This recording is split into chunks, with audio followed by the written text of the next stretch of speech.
ஊத்தங்கரை அருகே செங்கல் சூளை தொழிலாளர்களின் குழந்தைகள் வீட்டில் வைத்திருந்த கொக்கு மருந்தை தவறுதலாக எடுத்து சாப்பிட்டதில் 3 மயக்கமடைந்தனர்.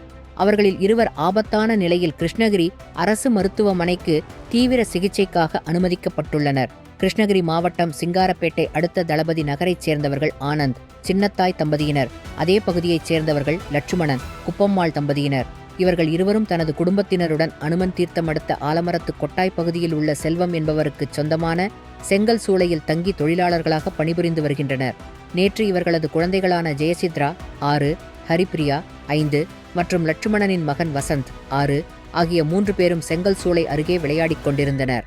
அப்போது வீட்டில் வைக்கப்பட்டிருந்த கொக்கு மருந்தை தின்பண்டம் என நினைத்து எடுத்து 3 குழந்தைகளும் சாப்பிட்டதாக கூறப்படுகிறது.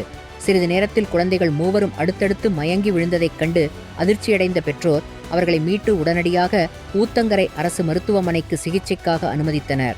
அங்கு அவர்களுக்கு அவசர சிகிச்சை பிரிவில் தீவிர சிகிச்சை அளிக்கப்பட்டது. இதில் சிறுமி ஜெயசித்ராவுக்கு ஊத்தங்கரை அரசு மருத்துவமனையிலேயே தொடர்ந்து தீவிர சிகிச்சை அளிக்கப்பட்டு வருகிறது. எனினும் ஹரிப்பிரியா மற்றும் வசந்த் ஆகிய இருவரது நிலைமை மிகவும் கவலைக்கிடமாக இருந்ததால் மேல் சிகிச்சைக்காக அவர்கள் இருவரும் கிருஷ்ணகிரி அரசு மருத்துவக் கல்லூரி மருத்துவமனைக்கு அவசரமாக அனுப்பி வைக்கப்பட்டனர். அங்கு அவர்களுக்கு மருத்துவர்கள் தீவிர சிகிச்சை அளித்து வருகின்றனர்.